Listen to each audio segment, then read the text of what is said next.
Let's go!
Hello, hello. Welcome. What's going on, guys? Hope y'all are having a wonderful day. It is Tuesday, January 12th of 2021. This is No Noise. We're about to get it in with some charts, some Bitcoin action. We'll look at also markets, traditional markets that is, ES, NASDAQ, all those fun things, VIX. We'll look at some currencies. We'll look at some stocks as well. I'll look at stuff if people type it in the chat. We'll do all those fun things. Without further ado, let's get it in and start it up. Let's go over here to the market cap, as we like to look at when we start the day or start the stream. We had a nice little bounce after yesterday getting murder fest, like 20-something%. So we got a nice little bounce, attempting to recover. Not sure if it's going to be sustainable, but hey, nobody knows really. But let's just see if we can maybe find something in the charts. Real quick, we're going to look at any relative strength, guys, in the last day here. Nano, no surprise, it's been pretty strong in this whole market. Also Maker, same thing. Look at that Maker coin already. I think that was like the highs it was at even before. Besides this little spike up to 19,000, which looked like it was very short-lived.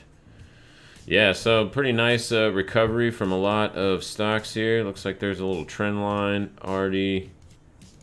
Oh my gosh, I can't click right here. Kind of a little trend line action right there. Yeah, apparently I don't know how to use my mouse. Yeah, a little trend line action right there. So that's interesting, getting bid up off of that. But before we go into Maker, we like to start with the Mama Bear. Take this off. We'll open that in here in a second. So Mama Bear getting a little support here. So that's nice to see that recovery from kind of this consolidation zone at the low 30,000s. That close below 32K almost happened on the 3-hour, which is my preferred like medium-term time frame. I really don't like to even use anything below that, unless you're trading the crack time frames, you know, the 30-second time frame. That's where all the money's made. Totally joking. That's not true.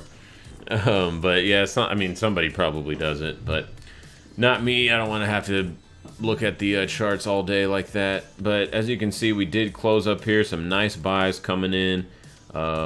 We are attempting to regain, like the video we spoke about yesterday, if Bitcoin can regain the 3-hour and medium-term time frames above the exponentials here on the RSI, that would bode well for a attempted move, maybe back up into this trend line, which this trend line is what I'm speaking of. But right now, like if bulls can't get back over this trend line, hopefully sooner than later, then the rally's kind of iced up a little bit for Bitcoin.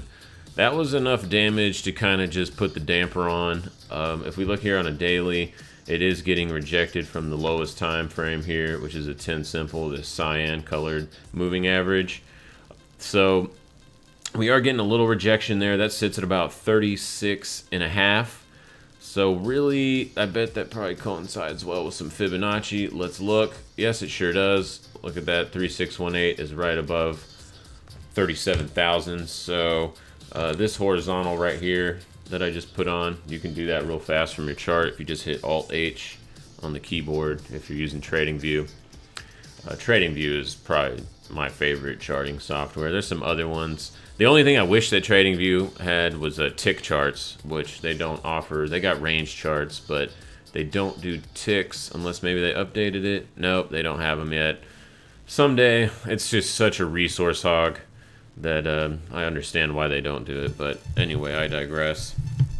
Maybe someday in the future. I know they talked about it the last couple years.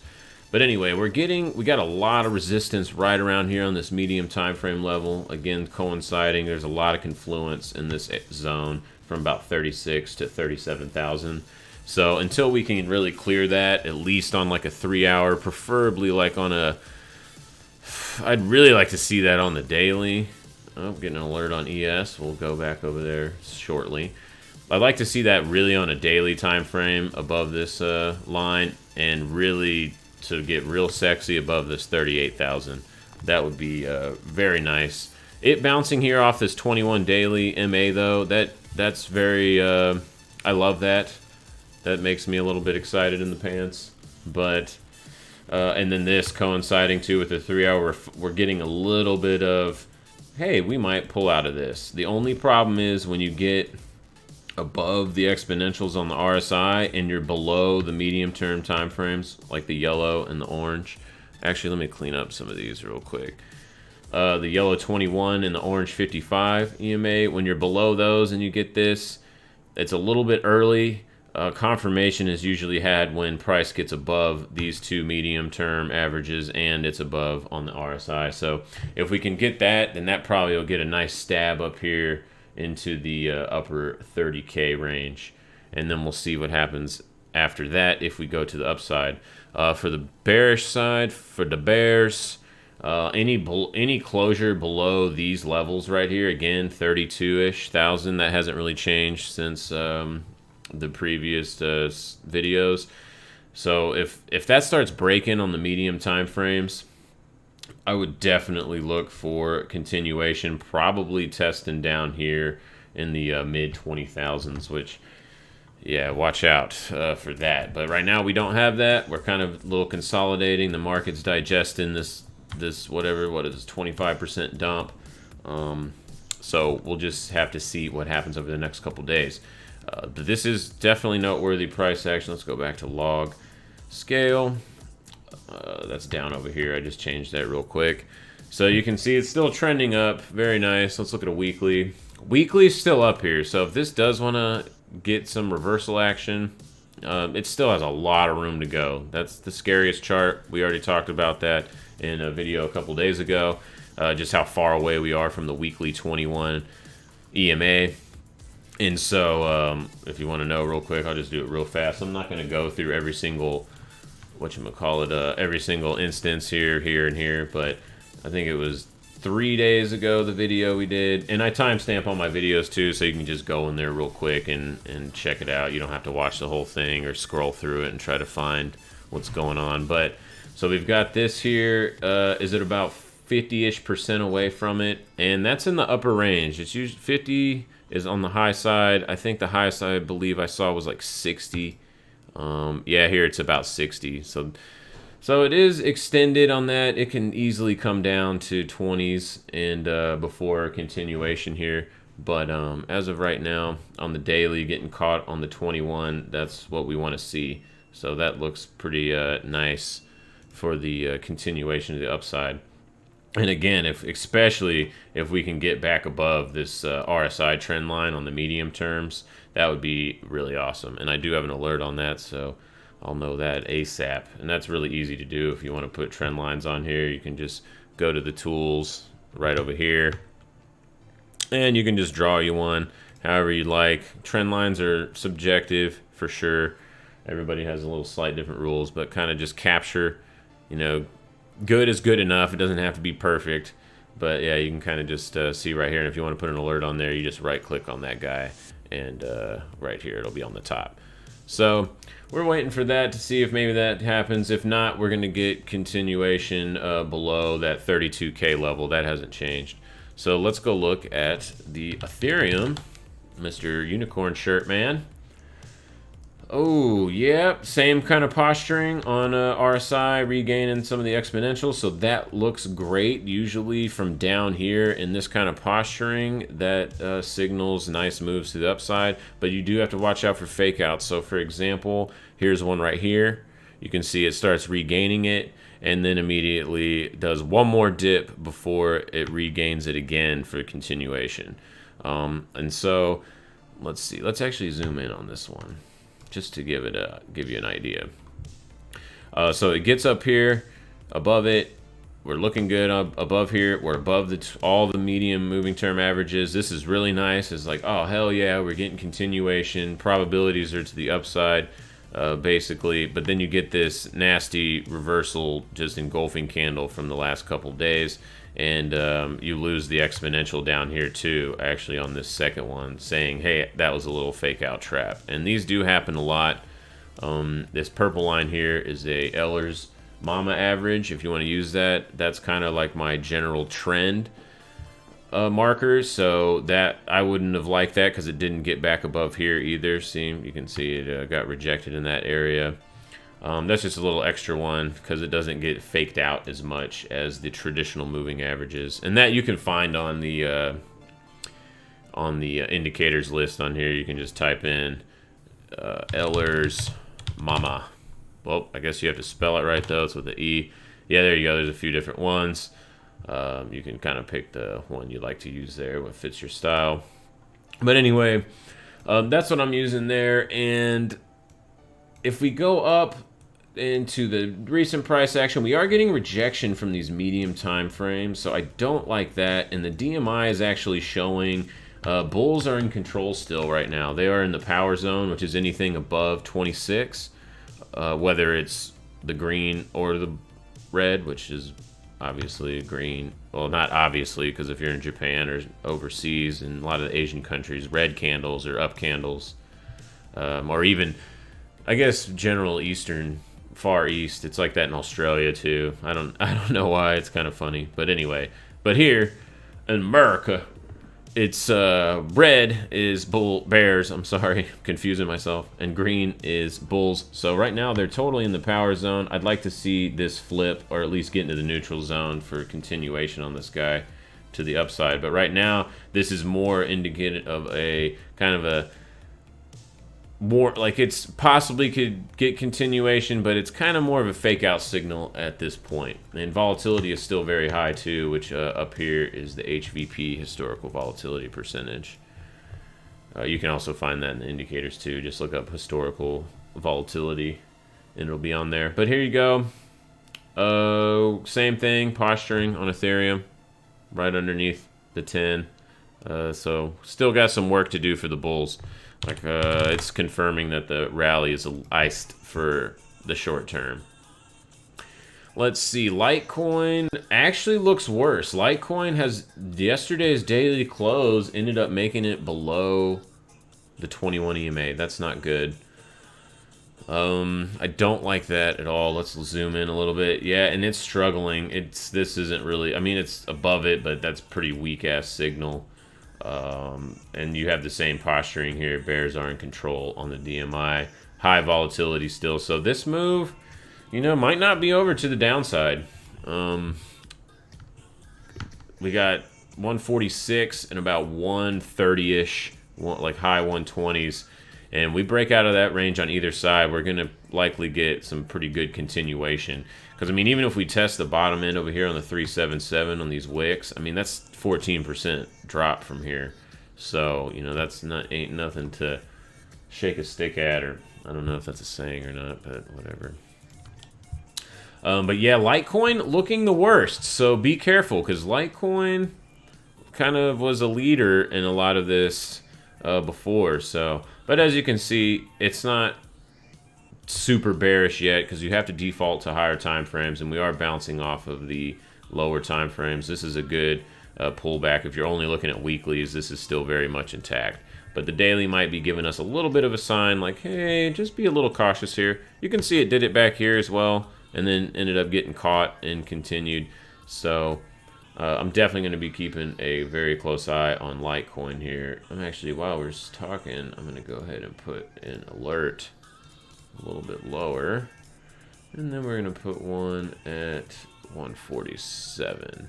And alerts are super easy to do anywhere on a chart. You literally just right click somewhere and hit add alert. So super simple. Let's go look at XRP. XRP looks a little bit better. No, not on the medium time frames. It is just holding that area, this little horizontals of support in the upper 20s. So that's looking pretty decent for confluence, but we really need to get back over the dotted 200 MA and the MAMA average here. So, and that's still about 5% away, sitting at about 32 cents, 31, 32 cents. So the rally is a little bit iffy on pretty much, it looks like across the board as we're fanning through these. So again, if Ripple can just hold this 26, 27 area, it looks okay to me. I don't care about all the FUD and BS that everybody brings up. So whatever. I really don't even care that much about news.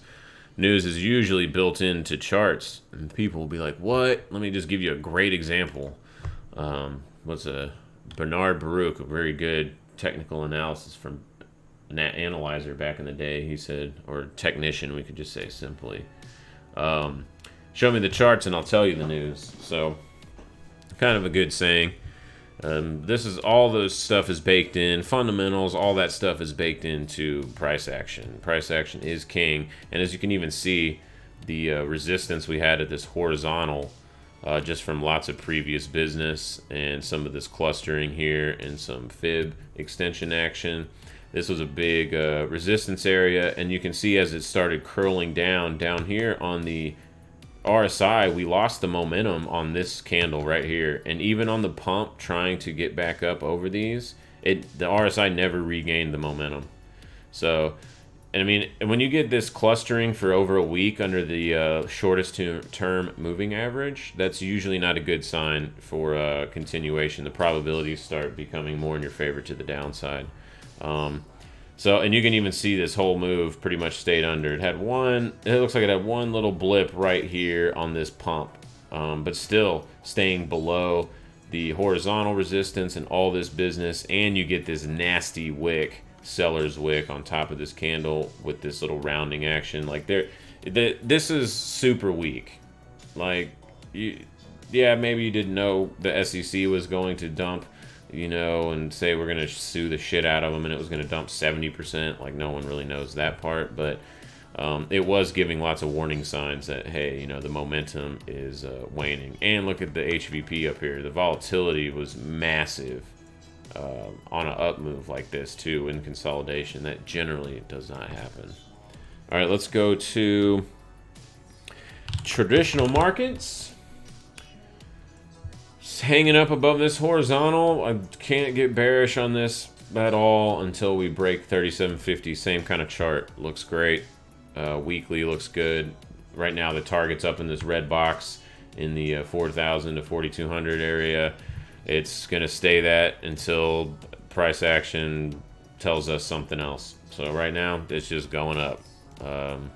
You are getting a little bit of selling pressure, it looks like, today on the medium time frames. Yeah, we are getting some expansion. So, yeah, maybe it happens this week. It is postured up nice for short-term downside. But, again, right now, the horizontal is, if it's still above 3750-ish in this cluster, then whatever. It's still looking good. And also, if you want to be a little more conservative, this trend line that goes back from, like, this rally way back over here into 2018 from that big sell-off we had at the end of the year. So that's anchored to that, and it's been a magnet for price. As you can see, it's just been snaking over it the last month and a half. So that's also very important resistance level. Although you can't take that one hard, because as you can see, it has extended below it a few times, like a % or two here and there, both to the up and downside. So do know that you've got to be a little bit flexible. None of this is science and hard mathematics. You do have to be a little bit loose sometimes. Otherwise, you'll just get probably shook out like constantly of trades. So this looks good. Let's go to NASDAQ. Same kind of structure.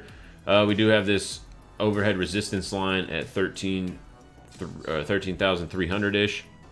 We get over that on a daily. We're probably going to continue to the... It becomes very probable that the next extension gets hit here, and that's all the way up at almost 15,000, which is about 10% away. So this is looking all right. You do have a little bit... Let me see here. Let me get back. Is that below 50? Oh, it's so close. So it's not textbook divergence, bearish divergence yet, but it is close to being that. You do have the momentum on the medium time frame starting to expand, just like how ES looks. So they're showing confluence, and I'd say anything below on NASDAQ, below this cluster of business, which coincides nice with the 200 at about 12.6, probably leads us down to at least these lows. And by the time that happens too, unless it's like today or tomorrow, this 377 longer term moving average will also be around there too. So look for that, because we actually haven't even come close to it since back over here in November, mid-November. But yeah, on the daily, this still looks really good. And on the weekly, still pretty nice. And you can see this trend line actually we had on here a while ago that it's kind of been struggling. Oh, sorry, that's for a weekly trend line. We'll just do 3 days. So as long as this kind of holds too, this trend line on the higher time frames, like 3 day and up, then this looks pretty good. But yeah, I guess, oh shit, I did not realize this. There is actually technical bearish divergence. And if you're wondering what technical bearish divergence is, generally you do need a close somewhere in the structure below 50 RSI. Or it's not technically bearish divergence. Yeah, will they play out sometimes? Like if it doesn't do that, yeah, absolutely they will. Like I said, nothing is 100%. But for the technical divergences, you do need closes below 50. And so we actually do have 3 day bearish divergence from this point here, right here to here, and which is this point from here to here. So we do have slight bearish divergence on a high time frame. So that actually makes this trend line more important. So do keep an eye on that trend line on the higher time frames to see if it can kind of sustain this momentum. Because as we showed the other day, you can, if we go back to like 2017 even, you know, there's bearish divergence through here. But most notably when you go back to the dot-com bubble, and that one is just how you have to go to NDX. Let's go to NDX real quick. Weekly, so I don't have to scroll so damn much. Yeah, as you can see here, there was a lot of bearish divergence that was like not playing out. But again, it didn't have the super technical. And I know a lot of people actually don't talk about that, like it going below 50, but that is a rule for bearish divergence. So there you go on that. So yeah, let's see if we can keep this momentum up. We still can fall to about 12.5 and be all right. And to recap, breaking above let's get back on the futures chart. Breaking above this level on a daily should usher in some significant further upside, and that's at 13.3. Let's go to Russell. Russell's been rallying hard today. Look at this. We got Russell all the way, just making new highs while other stuff is selling off. I mean, it's up, what, 1.5%. Russell has just led this market for a long time. Looks really good. I don't see anything wrong with this chart at all. Nowhere. Like, it doesn't even have any of that. Let's see. Let's double check. Oh, actually, it does share. It's not as ugly as the NASDAQ one because it's only like not even barely 0.5%, but it's technically there. You do have some divergence, but I'm not really, that's not very good divergence there. So we'll just see. On the horizontals, I think is better to play on this one. Reconnect my drive. What? Go away. Oh crap, close that. I don't know what it's trying to do. My PC's been acting crazy the last couple days. Yeah, this looks continuation. As long as it's holding above 2050, I'm not even thinking about bearishness at all. Dow, same kind of structure as Russell. A little bit up on the day here. See if it has kind of the... Yeah, momentum sucks though. You can see down here we're struggling regaining to the upside above the gray exponentials, and so as soon as it gets above 31,000 on a medium time frame close, that should usher in this, and we could easily have continuation up to, let's zoom out a little bit, up to this target, which is all the way up at 35,000. That's a pretty big move. Let's zoom in a little bit and maybe get something that's not quite as far, just maybe on this price action right here. So a medium term target, yeah, like 31. 5 and about 32-ish. So so yeah, it's still holding in pretty good. This doesn't look terrible, that's for sure. None of the equities do. There's no doubt about it. VIX still staying postured. Again, we're sticking with the box here as long as it's above this greenish teal box.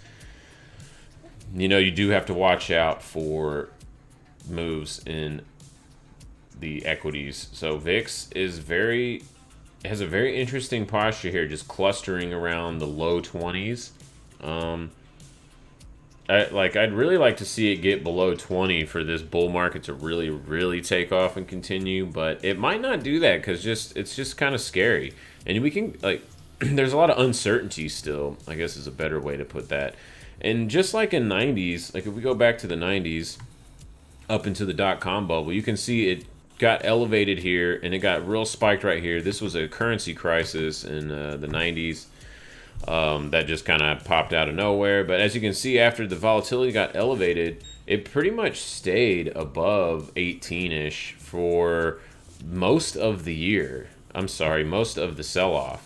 And if you want to put some relation to this sell-off to price action, we can go to ES. And so it stayed elevated from here. There's that sell-off I was talking about, 15% drawdown that month in that currency crisis in summer of 98.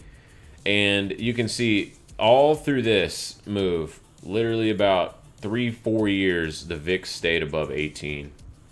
So we could do something very similar to that now, where the VIX is just going to stay nice and bid and fresh for a while, which if you're an options trader, and especially seller, you will love that. That is great news for you.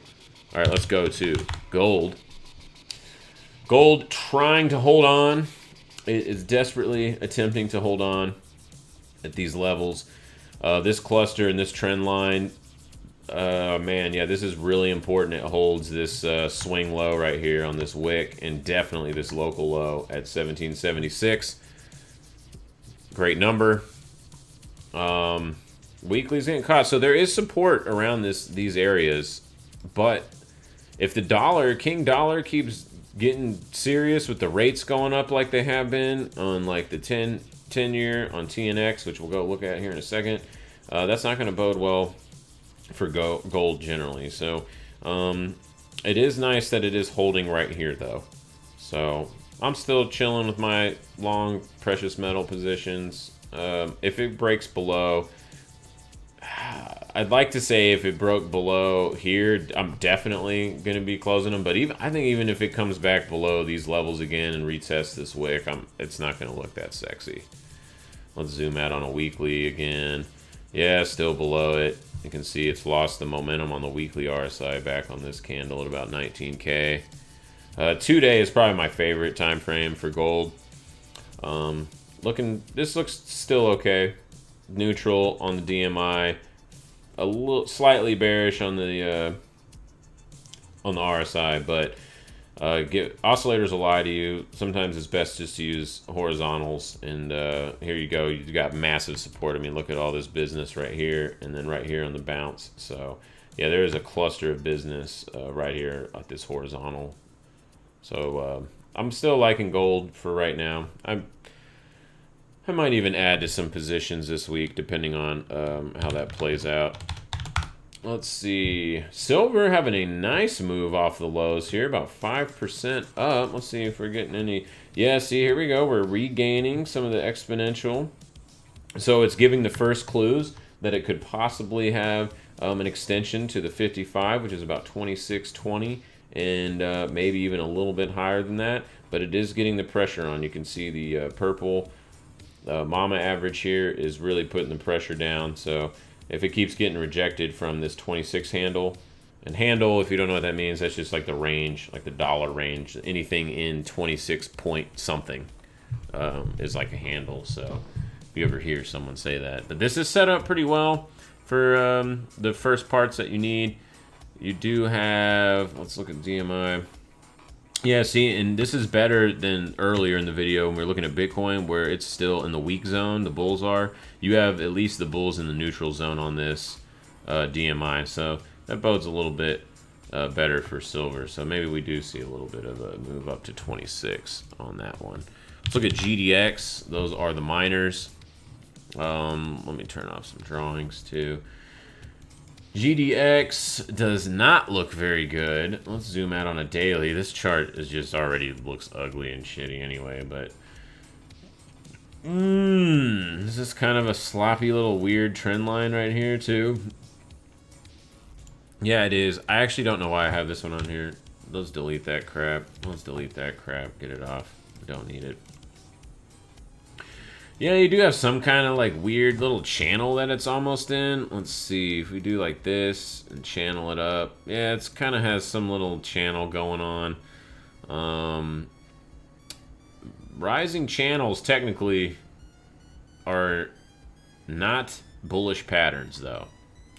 So I'm not a huge pattern trader, but that's definitely noteworthy. Any break below this little island kind of cluster lows here in the 33 area, it's not going to look good for GDX, and that would probably roll over to gold as well. Let's zoom out a little bit on a weekly. Yeah, weekly they lost all their momentum back over here, getting below the short-term averages like 39, and they've struggled ever since then. But on a weekly close though, if we get above this little swing high here at about 37, 38 bucks, yeah, that would be perfect. Probably to come back up here and retest and maybe do double top or just continuation. We'll have to just assess it when and if price gets there. But to the downside, if this thing takes out this low here at about 34 bucks, yeah, this is not going to look good. We'll probably immediately go to like 32, and if it closes below that, probably this rising trend line along with these moving averages. Let's go to dollar. Dollar's given up some of its gains, it looks like. Yeah, so after getting real bullish, getting above the 21 exponential, which it hadn't done since back in late October. Check out this penny. All right, I'll go check it out in a second, Joe. It looks like it's trying to hang on here. If it can hang above this candle, which is at about 90 bucks flat, this will probably get continuation. As soon as it loses 90 bucks, and definitely if it loses 89, 90, 89, 85-ish, then yeah, this is probably going to get continuation to the downside.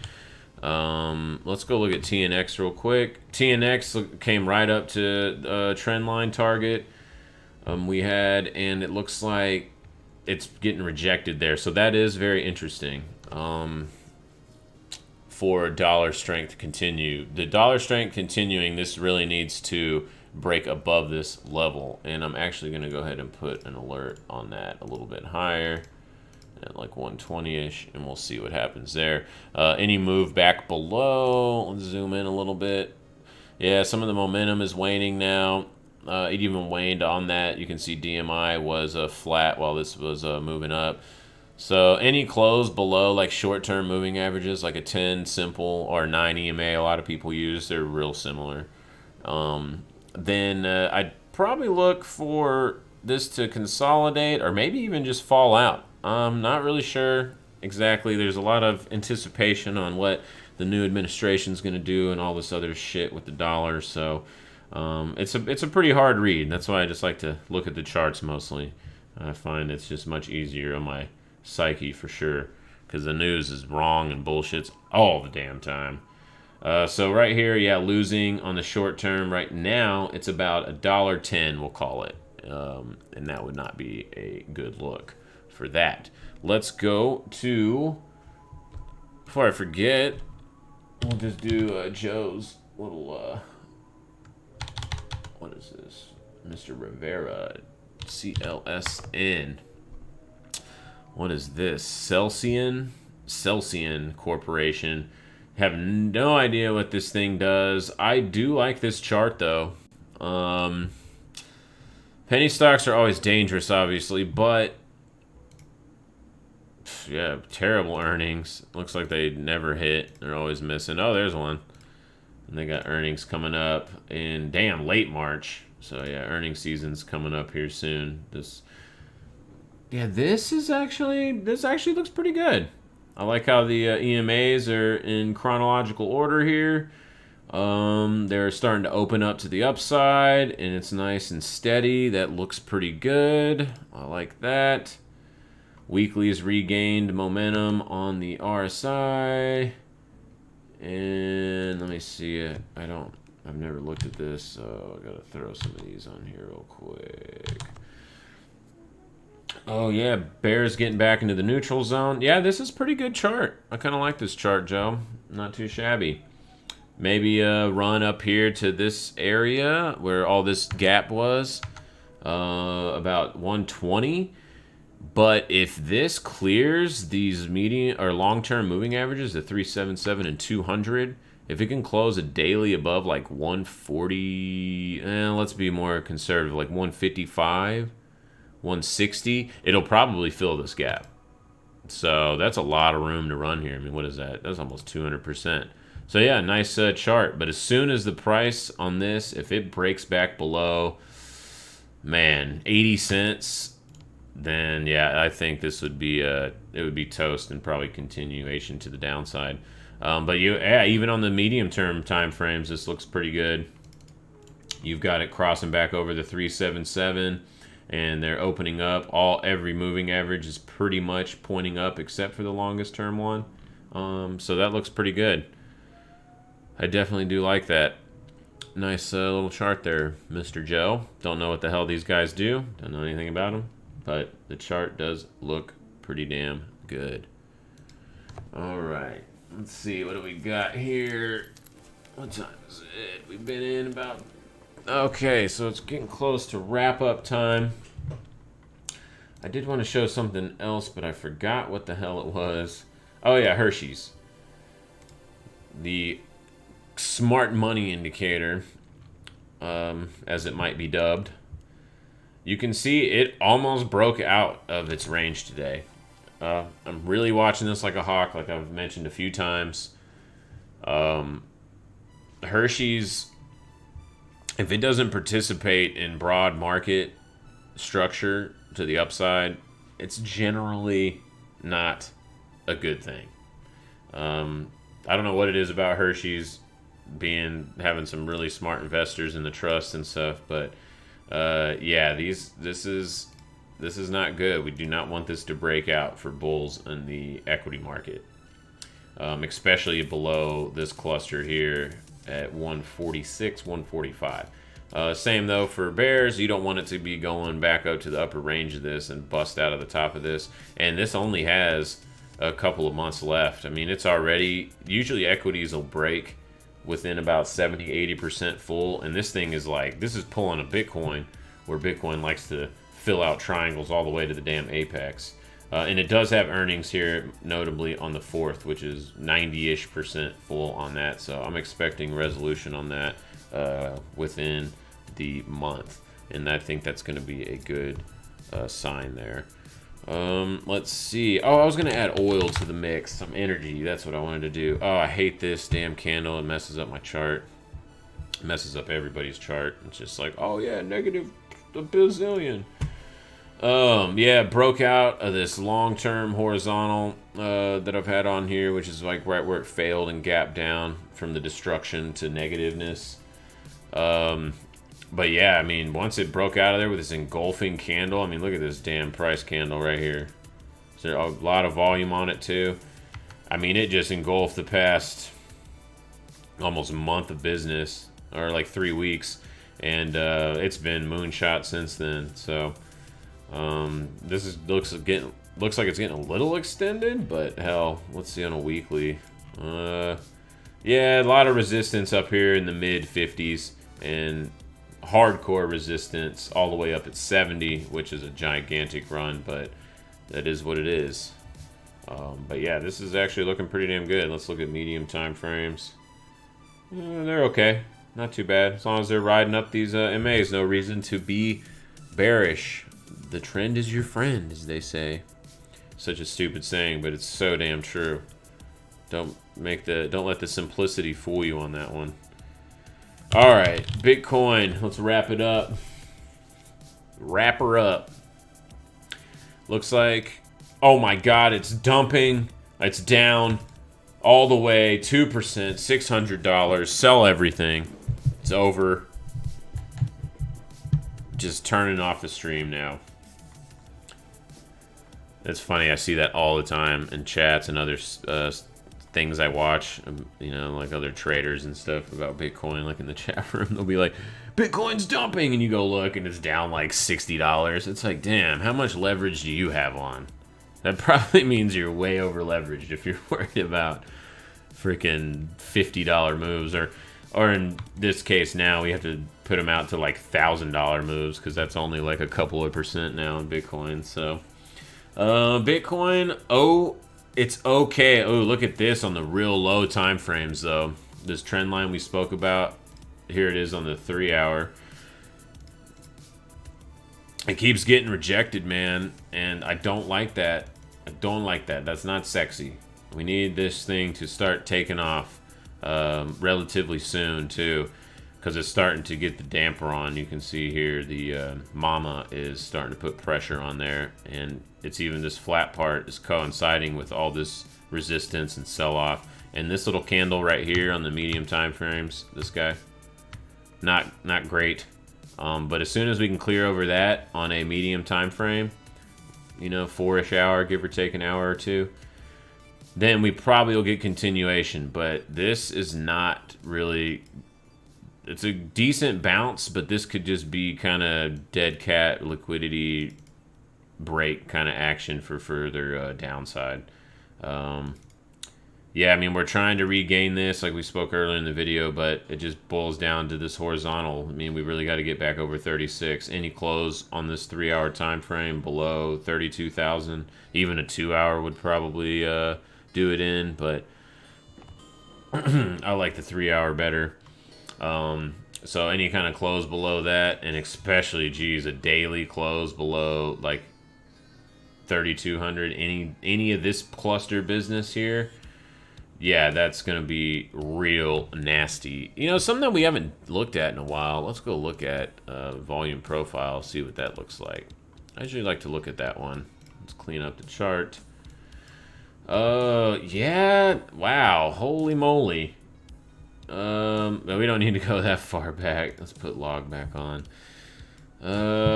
Shit. Yeah, that's not really great looking. I don't like that. I mean, we're up here and like, there's like nobody doing business up here. Like, look at this nothing volume. That sucks. The biggest node is right below 20, which makes sense considering, you know, obviously that was the 2017 high. And let's look at, just for reference, yeah, you can see how Bitcoin was the same. No business here when it started rallying really hard to the upside. Kind of has the same posturing right now. So it's definitely in super frothy mode. You know, dumping here is not out of the question. It is very, very probable that could happen. We could easily see mid 20,000s from this price action. Until we get back above 36K, I'm pretty much like not looking for super longs. I did scalp a little bit on this low here just because 32K-ish was like the pivot point, but as far as like long-term entries, I want to wait for this week to see what happens, to see if this can stay above the 21 daily, and ultimately on the weekly, if this doesn't keep wicking down. Let's actually go look at Bollinger Bands real quick to wrap it up. And the Bollinger Band is at, oh, can't click it right, is at about 3,500. So, man, giving us more confluence around that 35,000, 36,000 area. So that is super important. Oh, the 3-day, that's not good. When does that close? Oh, shit, the 3-day closes today in 4 hours. Yeah, that'll be probably the ugliest 3-day close in this rally. So that's not sexy. Don't like that.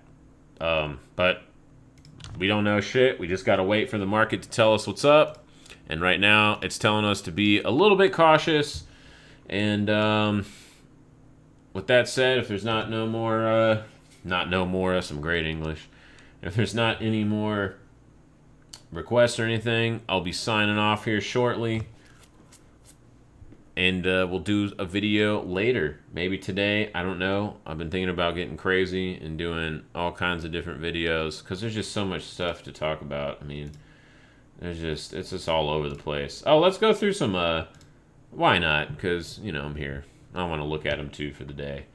Look at, these are my block churn tickers. These are just blockchain tickers. You can see they're getting nice bids. It's an interesting pattern. Yeah, these are just all the blockchain companies. They're getting bid up a lot. They're actually almost back up to their highs. Why is GPTC not on here? Probably because I hate it. It should be on there, though. Oh, GBDC does not look good. Let's see that. I always forget to, like, look at GBDC. Jeez, it's, like, so stretched. Look at this, man. This is... Holy crap. So, yeah, so this is just showing that this is really irrational exuberance FOMO mode right here that we're in. The institutions ain't playing around, I guess. They're super FOMOing. Oh, something I did want to mention. I'm glad I saw this. China. Look at this daily that closed today, just engulfed. This is bullish as F for China. Everyone's favorite country. I mean, yeah, that is an absolute bananas close for the daily, bouncing right off the 10. This is bullish as shit. Like anything above 35, 50, mid 35 handle is great. And you can trade this via FXI. It's an ETF. It's pretty liquid for US if you don't have access to it and want to get exposure. It doesn't look as good, though, on FXI, which is kind of interesting. It's not tracking it that well. But on the index, super damn bullish. And just to give you an idea of what China can do when it starts to get bullish, look at this damn move right here, dude. Look at this. In 2014, 156% in about a year, a little less than a year. Pretty wild. And if you don't know 2015, if you weren't trading back then, right in August 2015 was a nasty equity sell-off that happened in a few weeks. One of the more brutal ones we've had in a while. But it's just crazy how much Shanghai Composite rallied and then sold off even before the dump in American equities.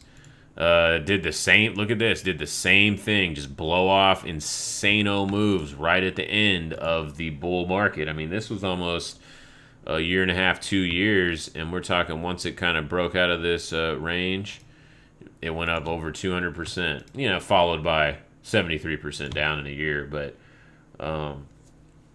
that's usually what happens with moves like this. That's usually not that sustainable. And we can even go back to the 90s. Same kind of pumping action here. Not as vertical, to be fair. A couple of them, like right here, into the currency crisis of that summer. How funny.